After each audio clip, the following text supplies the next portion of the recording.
Hello, hello. I'm Sketch. And I'm Shades. And this is Midstream.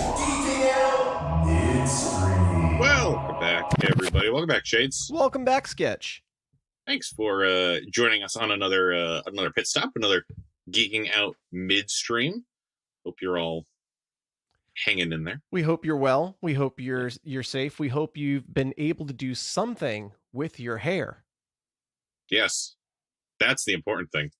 As we really got into last week. We did. We really did. Yeah. My fun fact: my barber called me today, letting me know that he's reopening on the 1st.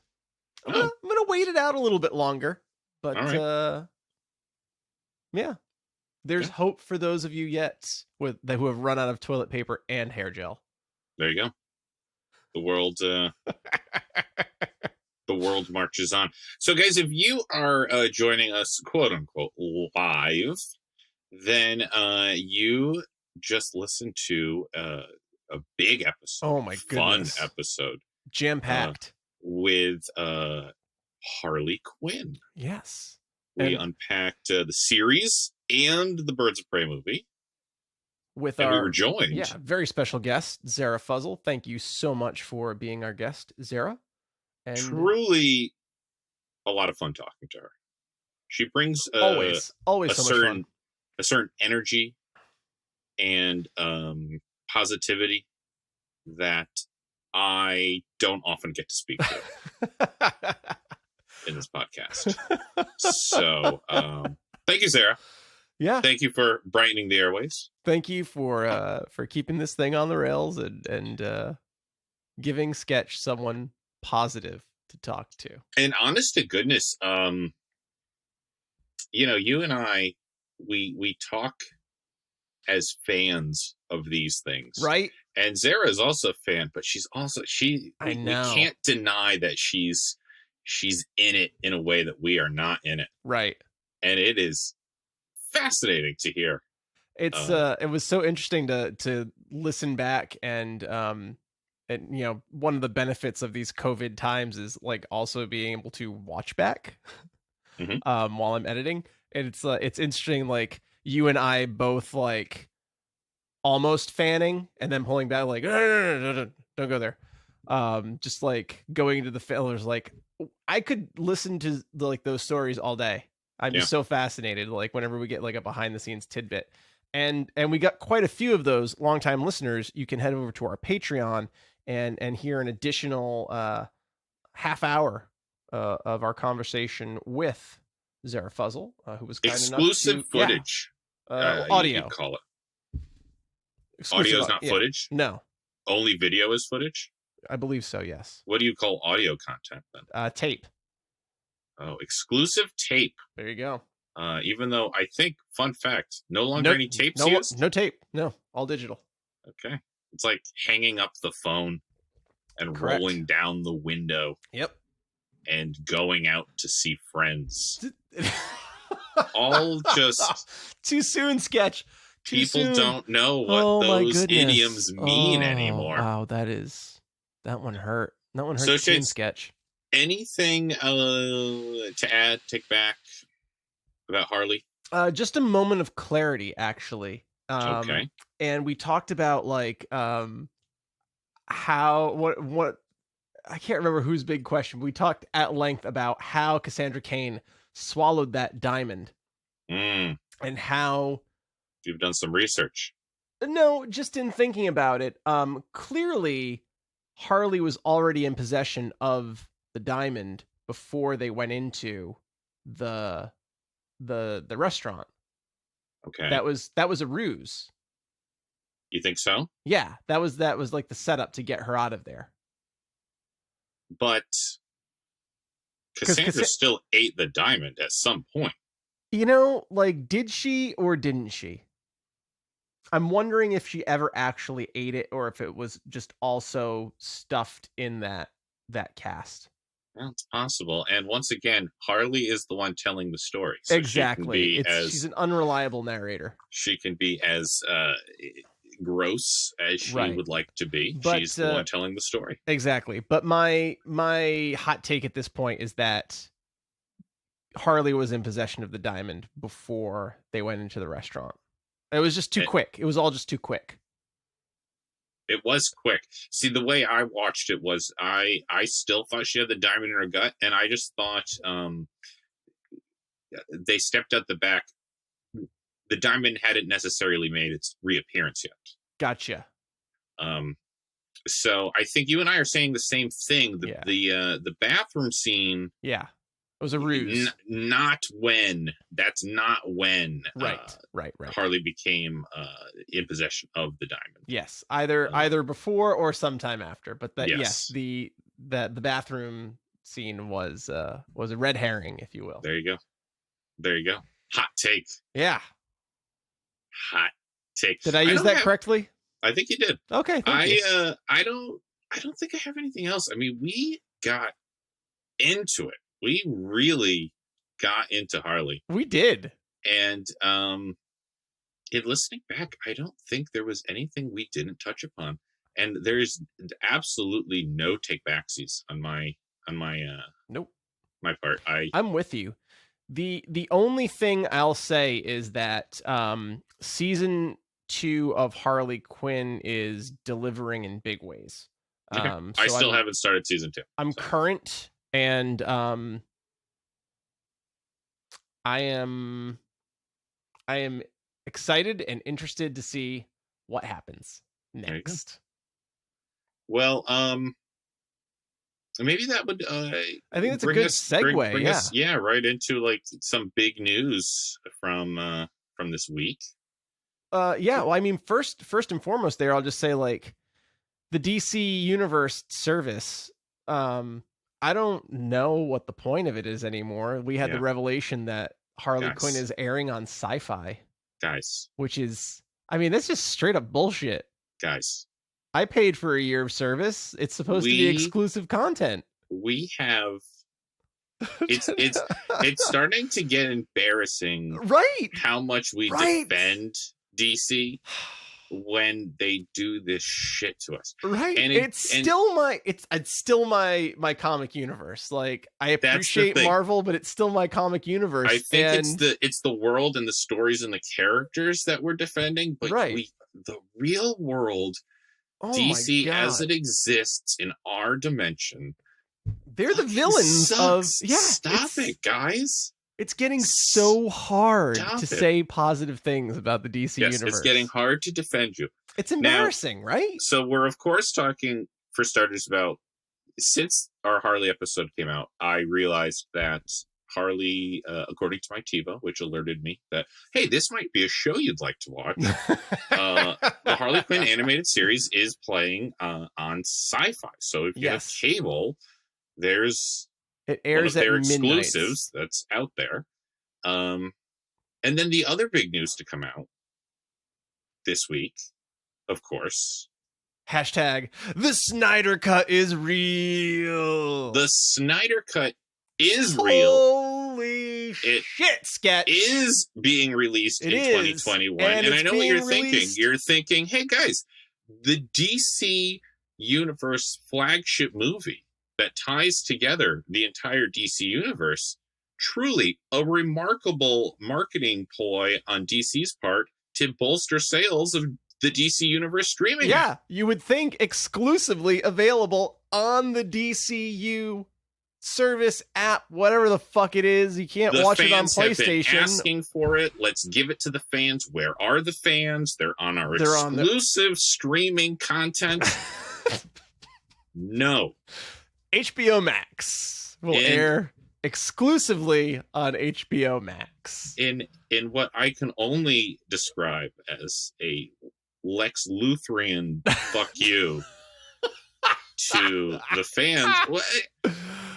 I mean, seriously, Sketch. We have been clamoring for this for months. Years since the movie released in 2018, 17.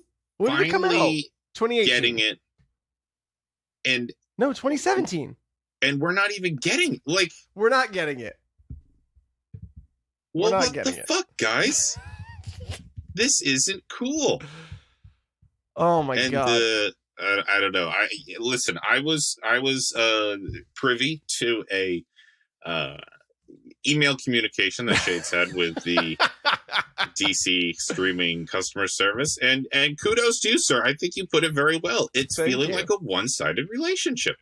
Those are your words, and it is. It's feeling like we talk about Harley Quinn. Where Harley's becoming the hero, our stand-up character who we want to follow, and she's just recovering from a terribly abusive relationship, toxic relationship, and oh yet my god, here we are having one with the provider of such content. Should I read the email, Sketch? Feel free to. I mean, this is a public forum. Hey DCU team, I love the idea of the DCU service, but I've got to tell you that it's a tough pill to swallow seeing exclusive content appearing all over the media landscape. Harley Quinn on TV? There's a serious lack of DC movies and content that are on other services, and the Snyder Cut of Justice League, the flagship property of the DCU, is going to be exclusively on, wait for it, HBO Max. I'm a lifelong DC reader, viewer, and fan. This relationship is starting to feel a little one-sided. The rewards concept is cool and all, but how about just rewarding us for the subscription with the content that we want and pay for? And because the rewards part of that is the service is now, every time you watch specific episodes of exclusive shows, quote unquote exclusive shows on the service, or read specific comics, they give you reward points that you can then redeem for exclusive wallpapers, backgrounds, ringtones, and if you get enough rewards, you can redeem them for physical exclusive posters, comics, and statuettes. So it's kind of like a subscription-based pay-to-play game. Yes! With included microtransactions. Yeah. And all of the content isn't even there. That's the Shazam isn't on this service. Aquaman isn't on. None of the Wonder Woman, Man of Steel. When we watched Birds of Prey to talk about Birds of Prey, it was not on the service. On the Is it still service. not on the service? Let me just check that quickly. I mean, I would say it's probably still not on the service. DC Universe, you guys, you need a dictionary, and you have to look up a couple keywords. Universe, that's a big one. Exclusive, that's another one. Hey, you can watch Batman Ninja. You want to watch Batman Ninja? Guys, I would highly recommend, instead of watching Batman Ninja, you just listen to our episode of Batman Ninja. You'll have a much more enjoyable time. You can watch the 1978 Superman the movie. Because that's what we were clamoring for. That's what we wanted. Basically all of the animated stuff. I take that back. Most of the animated stuff is on the service. And then for movies right now, they have Superman, 89 Batman, Batman Returns, Watchmen. They have the Wonder Woman 1974 made-for-TV movie that is not connected to the 70s TV series. And they have the 1987 version of The Spirit. Who the fuck wants to watch the 1987 version of The Spirit? So, I guess to sum it all up. Oh my God. You guys are making it really hard. When you treat us like this, for us then to also defend you just because we love your worlds and your characters. Now it's starting to hurt. It really is. And listen, there are shows on the DC streaming service that we really like and we want to see continue and keep going on. Right. But I have no faith that those aren't going to migrate over to something else like HBO Max and then what's the point? Yeah, I mean, here's a great example, Sketch. And I am excited to talk about this while we're talking about the DC universe, and then we can kind of move on from there. Stargirl. Mhm. the newest DC, not quite Arrowverse show. It's produced by Greg Berlanti. It has the feel of the Arrowverse. Exclusive show that was supposed to be on the streaming service is now airing a week later on the CW. Oh, are you serious? Yeah, you can watch Stargirl on the CW. Okay, but it's because a week behind. I had it, pop up on, I don't know, something. Some feed was like, "Hey, Stargirl's out now," and I was like, "Oh shit, I wanted to see Stargirl."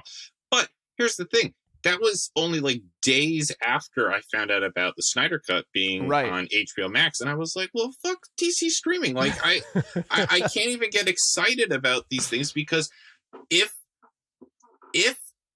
the big kahunas, if the big blockbusters are going to put elsewhere, right, this service is not going to survive, and then these shows that I will fall into getting really invested in are going to get scrapped because of their poor whatever the fuck this is. Well, I mean, I think the writing on the wall is that they're going to fold these shows and this service into HBO Max when it launches. Yeah. I mean, it feels inevitable at this point to me. It certainly does. It certainly does. I mean, they're not going to keep a service alive to read comics online, and not even current release comics. I was going to say some comics. The comics are not current releases. They're like 6 months behind. But I am excited for Stargirl. Sketch. When I started reading rumblings about Stargirl, a lot of my comic collection was at my parents' house. We've talked about it before. I cleaned it out over the summer, and so I found all of my old comic boxes, and I have from 1999. Holding it up right now, makes great audio. Great audio. Yeah. Stars and Stripe issue 1. I see it.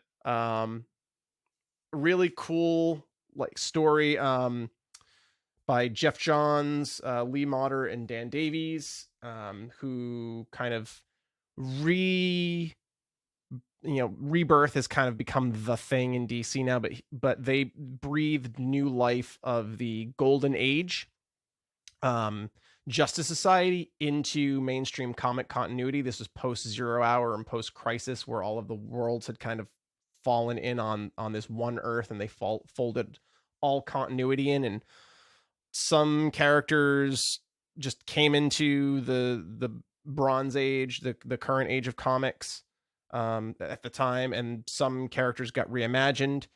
Starman was no more, the original Starman anyway, and they passed the torch. There was still a Starman, but she started her journey, Courtney Whitmore, as Star Spangled Kid, the new Star Spangled Kid, and Stripesy in his mech suit, Stripe Pat Dugan.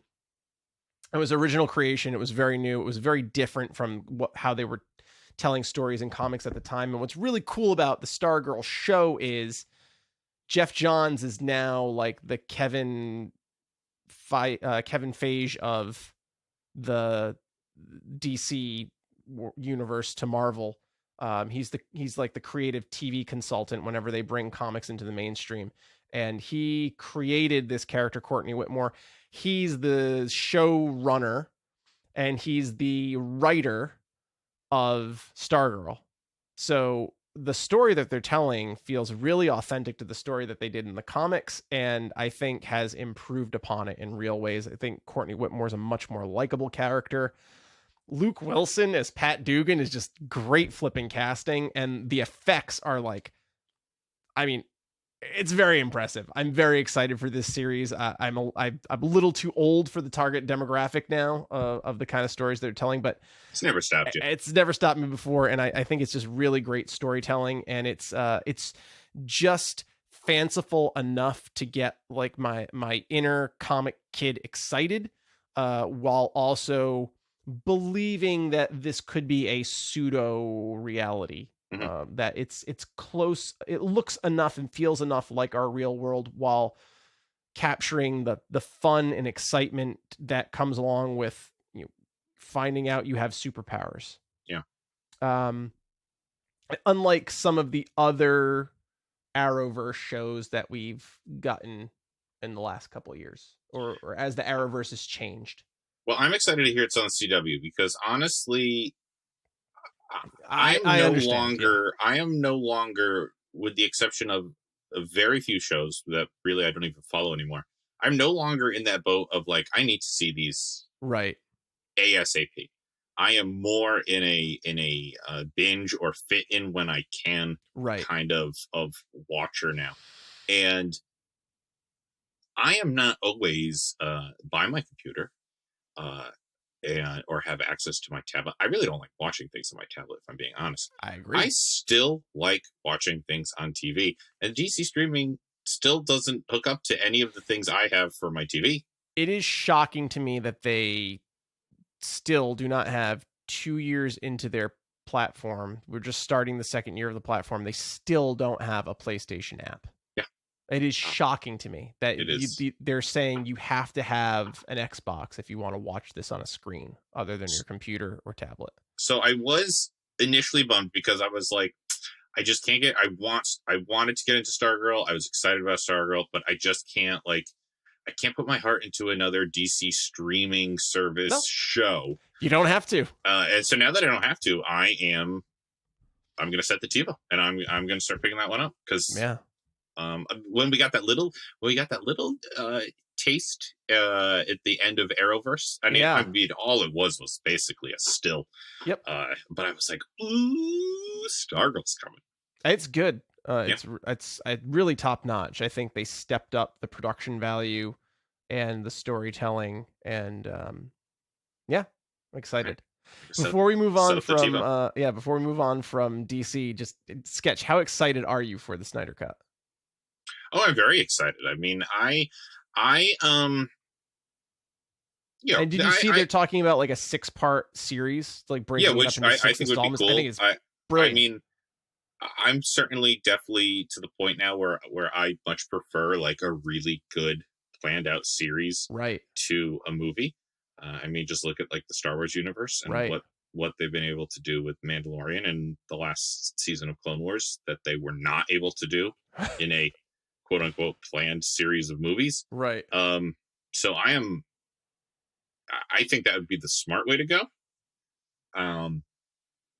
You and I talked Justice League when it originally came out, and we geeked out hard. There was a lot to enjoy about it. Yep. But I am very interested to see what could have been, I guess now what will be. Right. It's like Schrodinger's editing cut of Justice League here. I love it. So is it enough for me to pick up another streaming service? I know, right?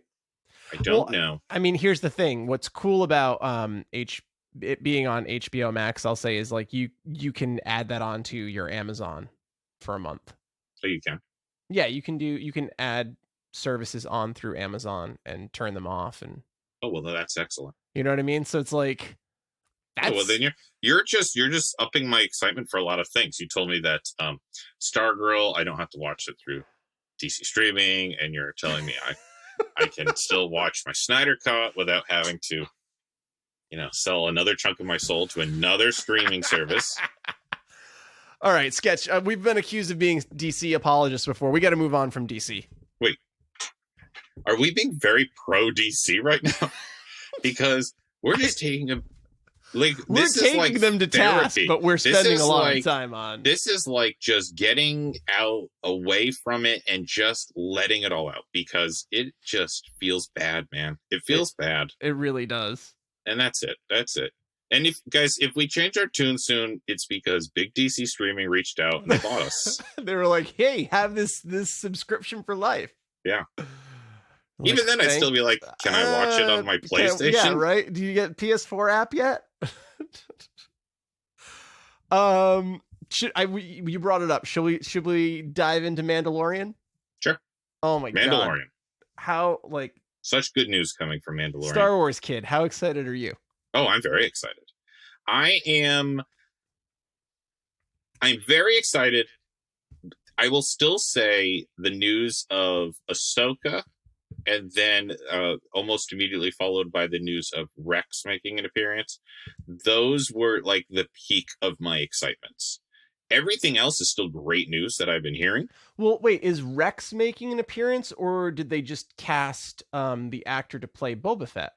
Well, I suppose I should clarify and say that is a lot of the internet speculations. Oh, okay. So the speculation is that Rex is still out there and kicking. Yes, and that's one of the ones I like to kind of amazing would that dream be? about. I would be so excited. Because I mean, just don't get.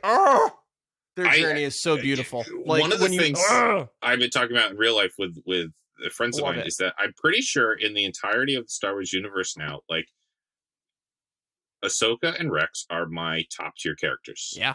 And I don't even mean like in terms of like they're the most badass, even though I think they are, but they're like the best written, developed, performed characters in that entire universe. Well, Dave Filoni, I mean, you know, when you look at his pedigree, Avatar: The Last Airbender, you know, he's just a great flippin' storyteller and character creator. So I'm very excited about that. And I always forget her name. You told me it earlier. Bo-Katan. Bo-Katan. Not Katie Cassidy. Snooze. Snooze. Her name is Snooze. No. That's a great name, though. Katie Sackhoff. Geeking out with Shade, Sketch, and Snooze. Wait, that name sounds familiar, and I don't know actress. Starbuck playing Bo-Katan. Battlestar. Okay, I can see that. I can legit see that, though. Yeah. Okay. Yeah, I can see that. She's an angel. Or is she? No, we might never know. Pretty sure she was an angel. I mean, it made no sense, but pretty sure. Now, and then probably the best news of The Mandalorian. Timothy Olyphant is going to be in season 2. Oh, I mean, yeah, that's the thing I was referencing was that it looks like it's on track. On time, yes. Yeah. It's going to drop which on is time. Like, dare I say, a miracle in this day and age, this 2020. So, guys, there's things to look forward to. There's a light at the end of the tunnel. October 2020. So, guys, all you have to do is make it to them. Yeah. Can you do it? You've made it this far. You can do it. You can do it. And are we going to cover it? You bet your sweet ass we're going to cover it. Of course we are. Of course we're going to cover it. Anything else Star Wars related, Sketch? Just the Duel of the Fates animatic that you shared with me. Yeah, that was... Oh my God. What a great movie that could have been. That was awesome and a little sad. There were definitely parts of it that... okay, so what we're talking about is... and we'll link to it in the show notes. Sure. There is, you know, the leaked script. Will you send me that link so I can put it in the show notes again? Yeah, no problem. Okay, cool. There is, you know, the leaked script of what the final movie in the Star Wars saga could have been, and someone has taken that and animated it quite well, really quite well, beautifully. Is this space battle going to be too much for you to animate? Can you just put Chewie in an X-wing? Because that's the thing. It's someone else is, you know, kind of narrating it over, and you get little glimpses of what we could have had. So great. And there are certainly things that I disagree with, but I think there's far more things that I wanted that we didn't get. And I will tell you the number one thing from that it borderline pains me that we did not get is Luke Skywalker haunting Kylo Ren. Oh my God. Because that's the Mark Hamill performance that I want to see. And listen, you and I, we're still talking Last Jedi. You and I have had some issues with Last Jedi. Just a few. One or two. One of those has long been, you know, the way they left Luke, the way they portrayed Luke, blah, blah, blah, blah, blah. But that's canon now. That's out there. Right. We have to deal with that. Then to move forward from that naturally and not pick it up into the you know, see you around, kid, as like the Right. last thing he says, and then It's such a no, you missed know, opportunity. It's just bad storytelling. And Yeah. I mean, you could say, like, we've certainly said, enough times, fuck you, Ryan Johnson. But then you can also say, like, fuck you, J.J. Abrams, for like just ignoring everything he did in that movie. Well, the thing is the pendulum swung It did. And really like, far one way, and then it swung back really far the other way. And I'll just say, Sketch, Force Awakens is as near to a perfect soft reboot continuation to a story that you could possibly hope for. Yeah. And I will still say, just what an egregious offense. Installment 2 for the filmmaker to just shirk any responsibility that he had to tell a succinct story. And that's, I mean, at the end of the day, that you hey, we're bringing back this franchise that's beloved by billions of people around the world. 30 years later, you get to direct the climax of the story in part 2, the second installment. All you gotta do is run the ball down the field. You don't even have to carry it into the end zone. Subvert your expectations. Yep. Well, that's what they want me to do. Oh, Luke Skywalker, like the only guy left from the original movie that we could possibly have in the third installment, because the first guy like had in his contract he had to kill him off at the end of the first movie, and then the space princess died in real life. Kill him. Yep, he's dead. Yep, no reshoot. But don't also, fix it. Also, before you kill him, and like, how do you like kill everyone's love of him? Exactly. And memories yeah. and like everything he could have been. Right. Yeah. Right. And then what do you like? So never mind. Like whether you like the movie or don't like the movie, what the fuck did you leave the next person in the door with? Yeah. Like, can you imagine like, so Rise of Skywalker almost like universally meh.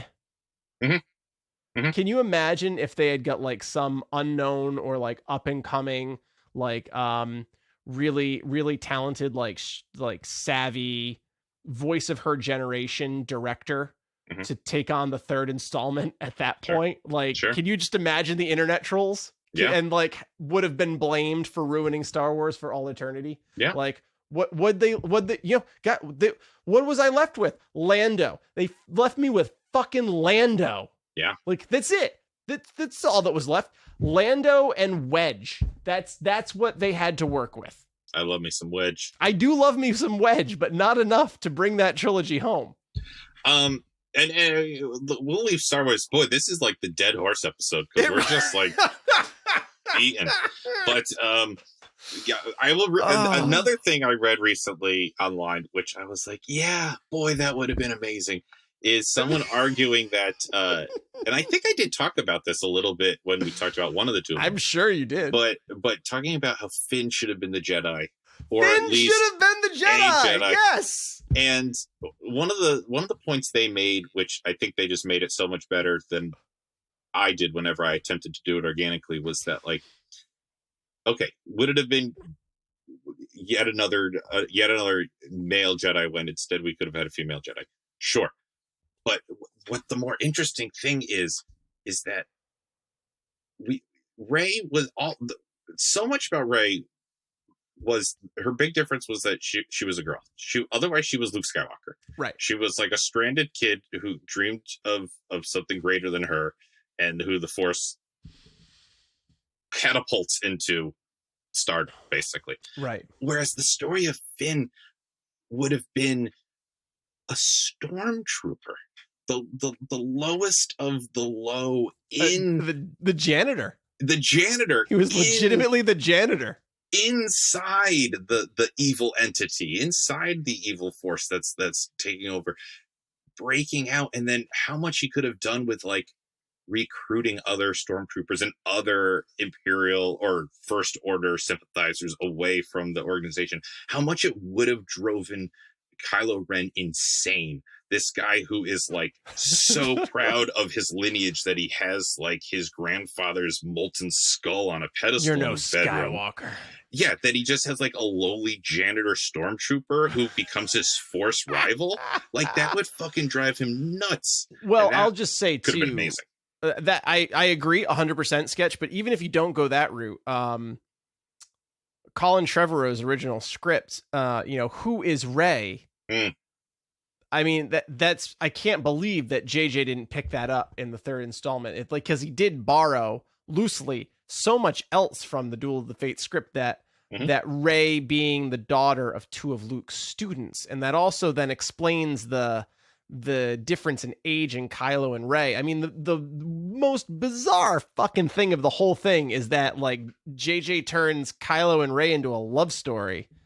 At the end, as much as I don't want, like, I was kind of like, no, maybe they're just happy to be alive. No, I mean, no, it's clearly like some kind of bizarre, disgusting attraction thing. There's going some on mutual there. attraction going on between the two of them. It's such a more powerful story that the daughter of the students that Kylo Ren cut down, rises to like meet him and becomes his better. Just have them both be the new Jedi. Sure. Yes, absolutely. I think those two things combined, like the lowly stormtrooper and the last Jedi, like the last daughter classically of trained, last or like the classically closest thing to a classically trained that Jedi. you have. Yeah, sure. Like, what a great story. And I don't know. It's Star Wars, so we'll all cheer and Chewie gets a medal. Ugh, you know how I feel about Chewie. I know. Too little, too late. Bring his kid out there. They're all dead. Send They're a him rug. home. They're a rug somewhere. Send And like their pelts on yacht. a bounty hunter's lapel. Anyway, Epaulet. boy, these are now two dead horses in the GoCo with us. Okay, well, let's bring it home with Deadpool 3. Okay, Deadpool 3. And this is news to me.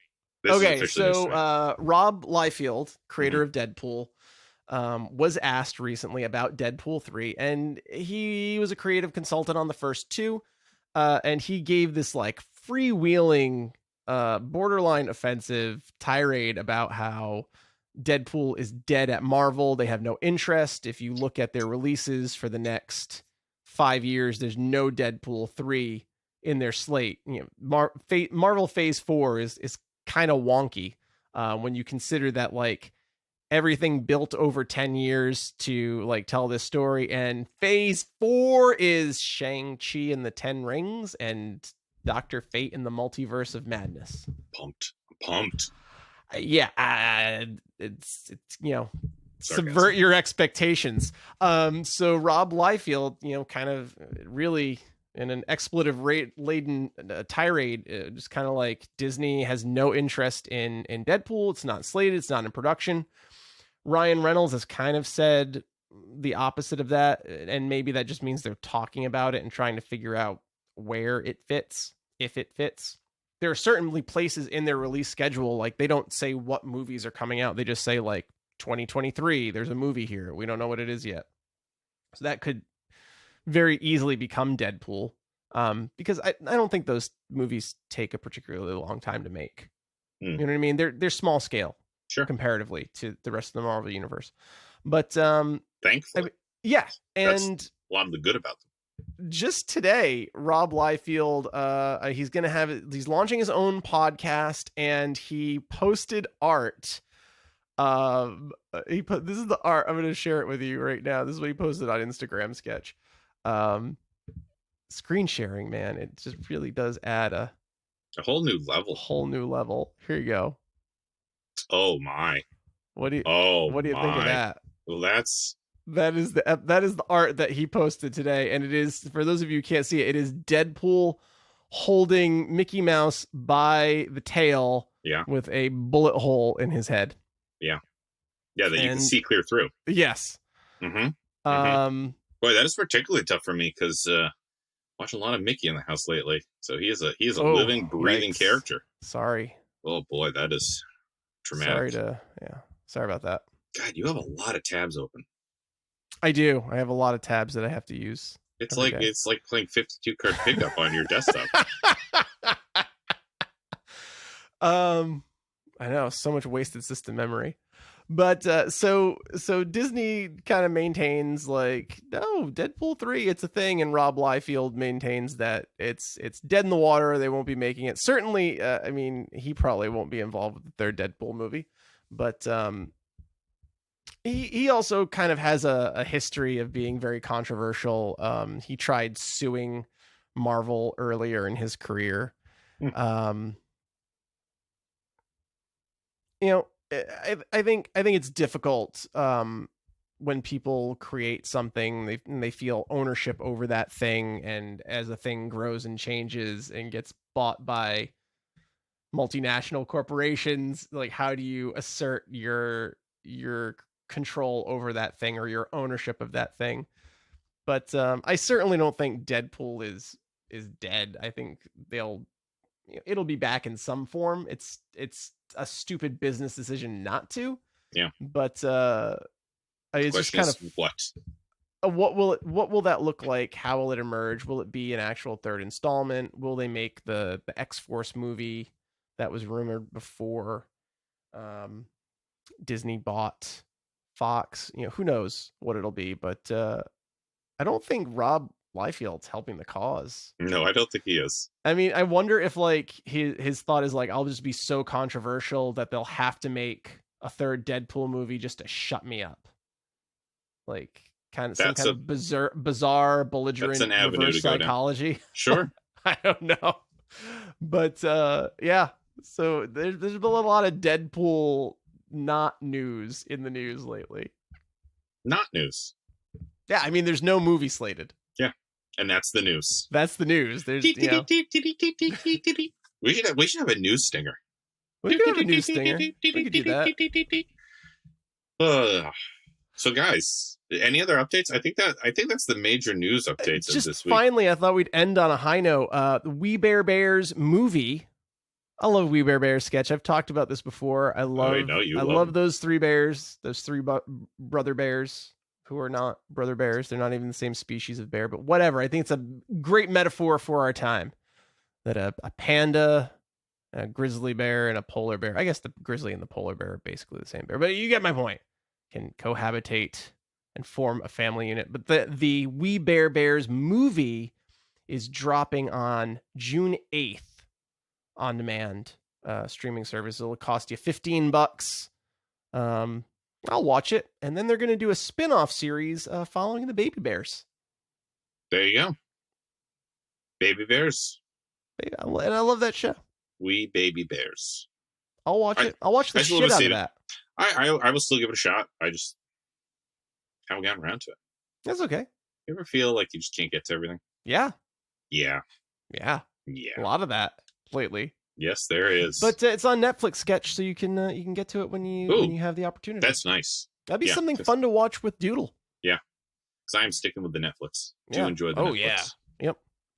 Yep. Which is a great opportunity, I think, to talk about next week.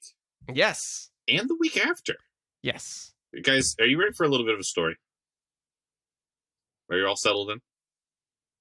Here's the story. I said to Shades, you know what movie I'd like to do? What movie would you like to do, Sketch? I'd like to do Dragonheart. Do you remember Dragonheart? I love Dragonheart. From the 90s, Sean Connery. How many dragons do you know? Let's do it. Let's do Dragonheart. Nice, well, guys, standalone movie. Easy. It's on Netflix. Accessible. One and done. Here's the thing. There's fucking 5 Dragonhearts. Did you know there are 5 Dragonhearts? I knew there were 2. And I was happy 2. not to do the second one. Here's the thing, though, guys. 5. Once you 5 get going, fucking movies. Once you get going, it's can't hard to stop. It's So, Shade, you're already done with all 5, right? I am finished with all 5. Okay. I consumed those movies rather quickly. I'll say this: from three forward, they just go one into the next. They're very bingeable. So I just finished 3. I got 2 more to go. So we're gonna hold off on Dragonheart just a week, just a mere week. And the other big news from Netflix, of course, is that I guess last week, as of recording, they released Avatar: The Last Airbender, which has first bravo Yes. Netflix and Nickelodeon Bravo. for coming to that deal. That's fantastic. Good on you. Because there's a lot of people who have never seen it, and a lot of a younger generation who didn't grow up with it, who all of a sudden have a lot of time in front of a screen right now. Number 1 on Netflix. Right, the most watched thing on Netflix. So you might remember longtime listeners if you are a longtime listener, and if you've only heard 1 episode, you're a longtime listener. Just to let you know, a secret. But we talked Avatar at length. Yes. A year ago, year and a half ago. And so next week, while I'm watching Dragonheart and finishing up that, we are going to re-release our we're going to re-release our Avatar Airbender episode. And that was episode 34. Nice. That was December of 2018 sketch. Wow. Great episode art for that one. It was, yes. And so we're gonna link in the show notes to this episode to that episode, and we'll also be reposting that episode this week. And that'll give me a chance to finish my Dragonheart binge. All 5. And then we will be back the week after with a brand fresh new episode. Yeah. So no midstream in between our Avatar repost and our new Dragonheart. So you got all that. So that's 3 seasons of Avatar you need to watch and 5 Dragonhearts. You got that, everybody? Yeah. You can skip the second Dragonheart if you want to. You could really honestly skip it. Just skip the second Dragonheart. It's not we'll good. get there. We're going to talk about it. Believe me. We are going to talk about it because there's a lot. There's way more than I thought to say about Dragonheart. Yes, strongly agree. I legit just wanted to do it because I was like, oh, I remember really liking that movie. Yeah. And it's Sean fucking Connery, and we've done like nothing with Sean Connery. Right. And wow, did I open like a box. Pandora's here. box. Yeah. Draco's box. Yeah. And you guys, you're going to go on the journey with us as we unpack this thing, because highs and lows and nostalgia and disappointments and like it's hitting every human emotion. Yes, it has hit every human. We've talked about this before. I text you as I'm watching things, yes, and I try and keep them as spoiler free as possible. I said I was going to try and tweet, but guys, I'm really enjoying my time away from the social internet, and the thought of going back is just daunting. But I have sent you, I think, some of my best like what the fuck tweets that I've ever sent you came from watching the Dragonheart. Just the whole thing. The whole thing. But particularly Dragonheart 2. There's a lot to say about 2 and like none of it good. Wow. But guys, we're going to get there. It's amazing. It's amazing that there's a 3, but it also makes complete sense. Yes. There's a 15-year gap between 2 and 3. Like, who would have thought that like Dragonheart is the Star Wars of its genre? Yeah. It's like whoever was helming Dragonheart was like, listen, we just need to let the generation who knew Dragonheart 2 like grow up and get out of this before we go into this again. Yeah. And Dragonheart 2 recorded on a Fisher-Price tape recorder. And you'd think, well, okay, yeah, the dragon has to be recorded. No, every fucking person in that movie is recorded. Yeah. Guys, we're going to talk about it. We're going to talk about all of them. I assume there'll be stuff to talk about in 4 and 5. There's certainly stuff to talk about in 3. And 1. Oh my God. Oh 1. my God. Whatever accent Dennis Quaid is doing in that movie. Guys, I can't wait to talk about it. If you only watch one of them, watch the first one. Watch the first one. It's a classic. But honestly, 3, and from what Shade says, 4 and 5. 4? I mean, just spoiler free. I think 4 is my favorite. After we watched 2 and decompressed, the missus and I rewatched 3, and at the end of the movie, she kind of turned to me and she's like, "You might not want to hear this. I think that's the best one yet." 3 is very good. And I was like, no, it was very good. I was like surprised, especially coming off of 2. But we digress. We're like getting into the Dragonheart episode right now. Stop talking about it. Guys, okay, so just to follow up, just to recap, summarize, this next week, Avatar: The Last Airbender repost, and then in 2 weeks, brand new episode, the Dragonheart universe. Little did we know. Oh my god, little did we know. It's like that. Remember when we did Knight Rider? Yeah, it is like that. It's exactly like that. Would you have thought that we'd be coming out of this midstream saying that Dragonheart understands the word universe better than DC universe? I would not have imagined that, but and here it is. It's come full circle. Guys, we got to clean up these dead horses, and I have some Dragonheart to watch. And guys, how many dragons do you know? At this point, 5. Sean Connery. I think that episode is going to be almost exclusively in Sean Connery voices, so that's going to be a lot of fun. Ben fucking Kingsley is the dragon in the third one. Patrick Stewart's the dragon in 4. I'm looking forward to that. And and spoiler, Helena Bonham Carter in 5. So they're like still getting people. And 5. Okay, we're like getting close to this Dragonheart episode, but if you think these are all old, didn't Dragonheart 5 come out like this year? Just dropped, 2020. Yeah. Just dropped, brand new. So there's going to be a 6. There's going to be a 6. Legit, when I suggested Dragonheart, guys, I really only thought there was the 1996 Dennis Quaid. And then I said there's a second one, but it's terrible and we don't have to watch it. Yeah. But you type in Dragonheart in the old Netflix, and all of a sudden, boom, boom, boom, boom. What? So Sketch, I typed in Dragonheart series, thinking there were 2 films. And then what I saw was the 5-disc, like, metal can. And I was like, 5 movies? Like, what the fuck? And we were like, well, we only have to do 1 and 2. Yeah. Maybe even just 1. I'm glad we went all in. I'm glad. And then we watched at least the first one. We're like, oh, fuck this. Let's just keep going. It's also somehow the Fast and Furious of its genre. Yeah.